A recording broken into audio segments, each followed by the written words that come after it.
Tiruvuru municipal సమావేశం ముగిసిన అనంతరం మున్సిపల్ చైర్మన్ కొలికిపువ్వు నిర్మలతో కలిసి అధికార తెలుగుదేశం పార్టీ 17వ వార్డు కౌన్సిల్ హుస్సేన్ విలేకరుల సమావేశం నిర్వహించారు.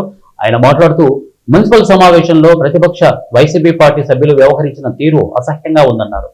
వైసీపీ సభ్యులు సమావేశంలో గందరగోళం సృష్టించారని అన్నారు. 2,50,00,000 రూపాయలు 10 వార్డులకే కేటాయించారంటూ వారి ఆరోపణలు అవాస్తవమని వారు అన్నారు. 2.5 కోట్లు అయిపోయిన తర్వాత మరి వచ్చే 2.5 కోట్లు సమానంగా అన్ని వార్డులు 20 వార్డులు కూడా సమానంగా చేద్దామనే ఉద్దేశంతో ఎమ్మెల్యే గారు ఎంపీ గారు ఇలా ఇచ్చారు. మరి ఇందులో కూడా వాళ్ళకి అన్ని వార్డులలో కూడా ఈ 2.5 కోట్లు కాకుండా మిగతాయి 10 లక్షలు 5 లక్షలు 5 లక్షలు 6 లక్షలు 7 లక్షలు అన్ని వార్డులు కూడా ఉన్నాయి. మరి ఆ వార్డులు అన్ని కూడా చూడకుండా మరి గౌరవ సభ్యులు ఇలా రసభాష చేసి వెళ్ళడం జరిగింది. ఇప్పుడు ఎప్పుడన్నా ఉందా? ఈ విధంగా కమిషనర్ గారు మన చైర్పర్సన్ గారు మరి అక్కడ ముగించి వస్తుంటే చేయి పట్టుకొని లాగుతున్నారు. 2 లేడీస్ కట్టుకుని ఒక జెంట్స్ పట్టుకొని మళ్ళీ అక్కడికి తీసుకెళ్తున్నారు స్టేజ్ మీదకి. ఎంత దారుణండి చేయి పట్టుకొని లాక్కెళ్ళడం ఏంటంటే ఒక చైర్పర్సన్ పట్టుకొని.